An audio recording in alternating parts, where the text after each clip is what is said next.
Assalamualaikum warahmatullahi wabarakatuh. Perkenalkan nama saya Nadia Yuntal Sabila dengan NIM 434221016. Di sini saya akan mempresentasikan mengenai usulan tugas proyek 2 saya, yaitu sistem mendukung keputusan pemilihan program studi lanjutan berdasarkan nilai akademik siswa dengan metode Random Forest dengan studi kasus di SMA Negeri Jatirogo.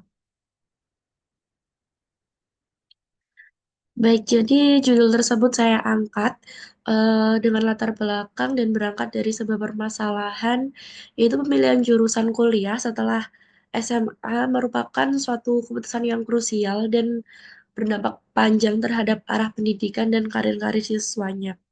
Terus juga banyak siswa kesulitan menentukan jurusan karena yang pertama seperti kurangnya pemahaman terhadap potensi akademiknya sendiri, dengan minimnya informasi mengenai jurusan dan prospek karirnya, dan kurangnya pendampingan yang bersifat secara personal atau face-to-face dari guru bimbingan konseling.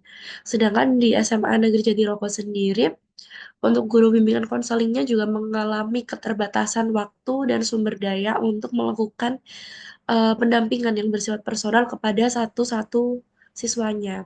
Dan tidak semua siswa mendapat arahan jurusan yang optimal secara individual, mungkin karena dari siswanya yang eh, tidak berani ke guru BK-nya. Jadi dari guru BK-nya juga tidak terlalu mengetahui bagaimana potensi siswanya secara satu per satu. Dan masih banyak siswa yang memilih jurusan berdasarkan pengaruh-pengaruh luar seperti pengaruh dari teman sebaya. Jadi memilih jurusan kayak ikutlah sama teman-teman milih jurusan A jadi ikut aja seperti itu. Terus seperti mengikuti tren-tren populer dari media sosial, sedangkan hal-hal tersebut atau pengaruh luar tersebut itu bukan berdasarkan data akademik mereka atau minat pribadi mereka.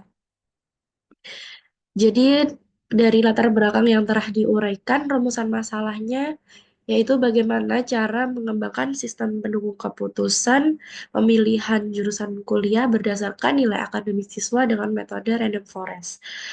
Dan tujuan penelitiannya yaitu sejalan dengan rumusan masalah tersebut, tujuan dari penelitian ini yaitu untuk membangun dan mengembangkan sistem pendukung keputusan pemilihan program studi lanjutan berdasarkan nilai akademik siswa, serta mengevaluasi kinerja algoritma Random Forest dalam melakukan klasifikasi program studi yang sesuai dengan potensi akademik siswa. Sedangkan manfaat dari penelitian ini ada beberapa, yaitu untuk siswa sendiri, sistem pendukung keputusan ini dapat membantu untuk menentukan program studi yang sesuai dengan kemampuan dan prestasi akademik mereka sendiri. Jadi bisa personal dan tidak mengikuti tren-tren luar atau pengaruh-pengaruh luar. Dan dengan adanya panduan berbasis data, siswa diharapkan dapat membuat keputusan yang lebih tepat dan percaya diri dalam merencanakan masa depannya. Lalu bagi guru bimbingan konseling atau guru BK, sistem ini dapat menjadi alat bantu yang efektif dalam proses pemberian arahan dan bimbingan karir kepada siswa. Dan guru BK juga dapat menghemat waktu dan memberikan saran yang lebih akurat serta by data sehingga proses konseling menjadi lebih efisien dan terstruktur. Bagi sekolah, SMA Negeri Jatirogo dapat meningkatkan kualitas layanan bimbingan karir bagi siswa, sekaligus mendukung program pemetaan minat dan bakat siswa secara lebih sistematis dan terintegrasi. Bagi peneliti dan pengembang sistem, penelitian ini dapat menjadi referensi untuk mengembangkan SPK di bidang pendidikan lainnya atau selain di bidang pendidikan. Untuk skema fiturnya sendiri, yang pertama dimulai dari start, lalu dilakukan preprocessing data. Setelah data di preprocessing, terdapat dataset yang sudah bersih, lalu dataset tersebut dibagi menjadi dua bagian, yaitu data training dan data testing dengan pembagian data training 80% dan data testing 20%.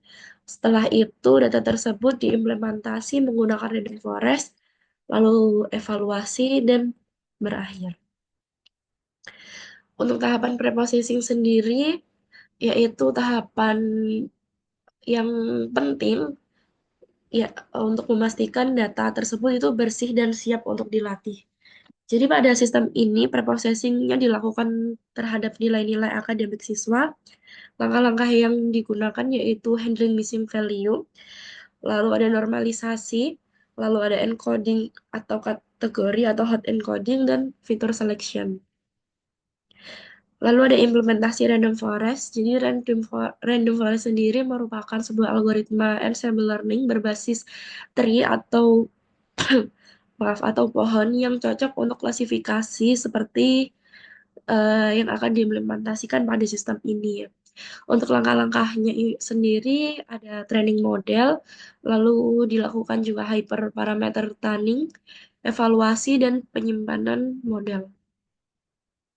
Setelah dilakukan implementasi random forest, dilakukan juga sebuah evaluasi model. Jadi di sini kita melakukan penilaian seberapa baik random forest yang telah dilatih dalam mengklasifikasikan program studi berdasarkan data akademik siswa. Untuk metode evaluasi yang kita gunakan yaitu akurasi, conversion matrix, precision dan recall, dan advanced score. Lalu pengembangan websitenya sendiri, jadi untuk websitenya sendiri akan dibangun dan dibuild menggunakan Flex, digunakan sebagai frameworknya, dan menggunakan backend Python untuk membangun REST API yang menerima data siswa. Lalu ada komponen web Flex-nya, yaitu routingnya seperti menerima data siswa, loading model, melakukan prediksi, dan mengembalikan hasil prediksinya kepada user. Untuk dataset yang akan digunakan yaitu dataset dari Data Seleksi Nasional Berdasarkan Prestasi SNBP sesuai SMA Negeri Jatiroke pada tahun 2020 sampai 2025. Dengan variabel nilai masing-masing rapot pada semester 1 sampai 5 dan label targetnya yang diterima atau tidaknya di prodi yang sudah mereka lakukan pendaftaran. Untuk jurnal utama atau referensi utama, saya menggunakan kedua jurnal ini telah terindeks Sinta 2. Mungkin itu saja yang dapat saya sampaikan. Kurang lebihnya mohon maaf. Saya akhiri. Wassalamualaikum warahmatullahi wabarakatuh.